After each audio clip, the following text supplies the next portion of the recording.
Shalom saudara yang dikasihi Tuhan Yesus Kristus. Selamat malam, selamat berjumpa dalam renungan pada malam hari ini. Saya mengucapkan salam sejahtera buat saudara semua dimanapun saudara berada.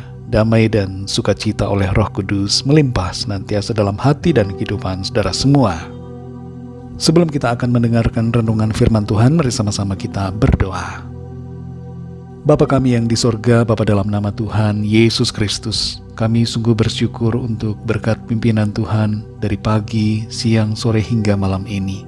Kembali kami menikmati berkat kebaikan Tuhan. Saat ini kami mau mendengarkan sabda firman-Mu. Jamah hati kami Tuhan, agar kami mengerti dan taat untuk melakukan kehendak-Mu. Dalam nama Tuhan Yesus kami berdoa. Haleluya. Amin. Saudara yang dikasihi Tuhan, pembacaan Alkitab kita pada saat ini terdapat dalam Kitab Ratapan pasal yang keempat. Saudara dapat membacanya secara pribadi setelah mendengarkan renungan ini. Saya akan membaca Ratapan 4 ayat yang pertama. Tertulis demikian. Ah, sungguh pudar emas itu, emas murni itu berubah, batu-batu suci itu terbuang di pojok tiap jalan. Saudara yang dikasihi Tuhan, emas merupakan logam mulia yang bernilai mahal. Sejak dulu emas menjadi incaran dan disimpan sebagai harta kekayaan yang bisa digunakan sewaktu-waktu untuk melakukan transaksi jual beli.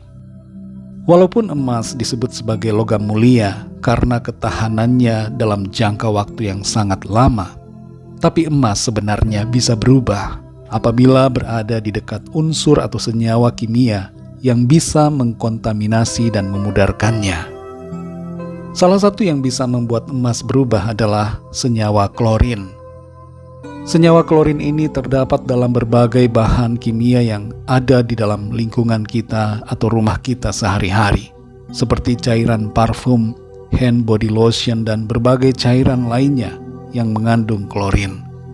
Di samping bahan kimia ini, sebuah cairan yang disebut aqua regia dapat menghancurkan emas yang murni 24 karat sekalipun. Di dalam Alkitab, orang percaya atau umat Tuhan seringkali dianalogikan dengan emas yang berkaitan dengan kemurnian dan kesucian di hadapan Tuhan, serta menjadi kesayangan Tuhan. Namun seperti emas, orang percaya dapat berubah apabila terkontaminasi dengan berbagai pengaruh buruk yang menyebabkannya menjauh dari Tuhan.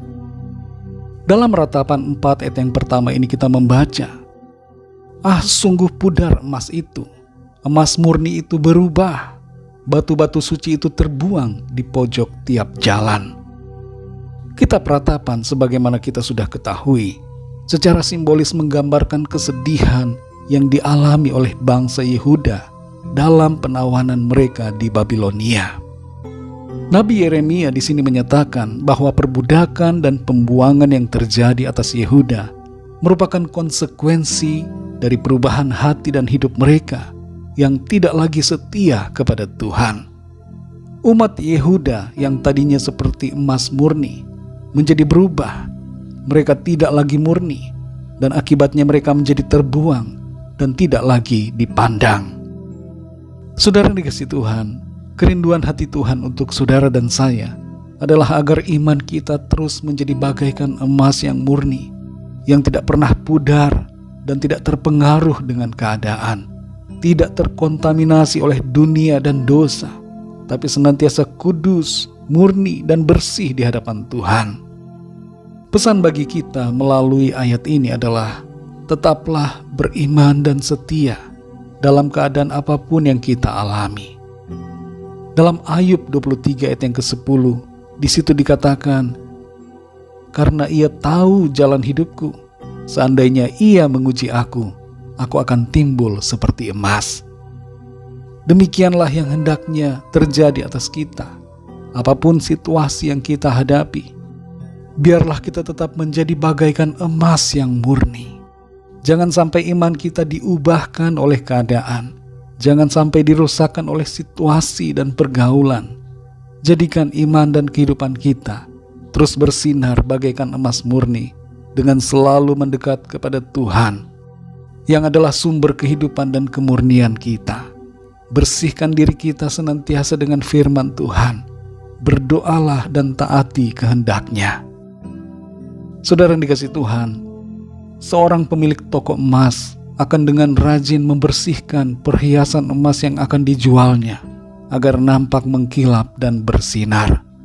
Demikianlah juga kita hendaknya menjaga iman dan kehidupan kita agar tetap bersinar bagi Tuhan dengan cara bersekutu dan beribadah kepada-Nya. Jangan tinggalkan ibadah kita. Tetaplah berpegang pada firman Tuhan dan setialah selalu pada Tuhan dalam keadaan apapun. Roh Kudus akan menolong saudara dan saya untuk senantiasa melangkah dalam kebenaran-Nya. Mari kita berdoa, saudara.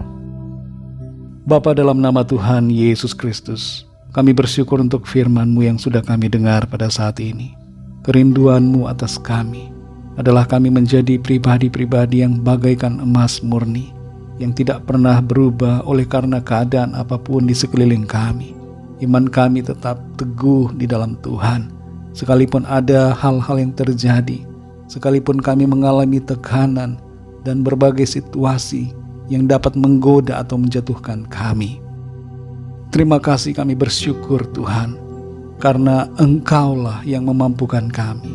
Secara kekuatan kami pribadi kami tidak mampu, tapi kasih karunia-Mu yang menopang, kasih karunia-Mu yang menolong kami. Tuhan, Engkaulah yang menjadi kekuatan kami. Roh Kudus-Mu menolong kami untuk hidup seturut dengan firman-Mu. Pegang selalu tangan kami Tuhan, dan terus tuntun kami, sehingga kami dapat senantiasa kuat teguh, menjadi pribadi yang bagaikan emas murni di hadapan Tuhan.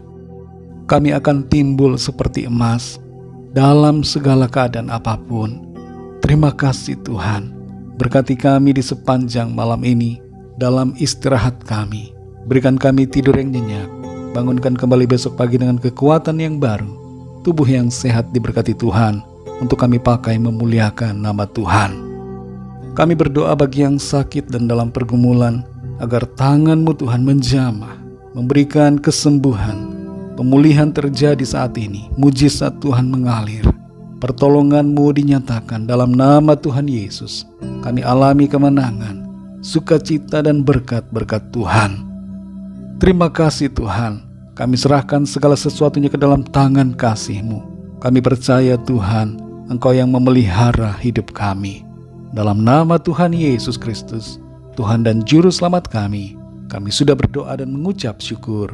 Haleluya, amin.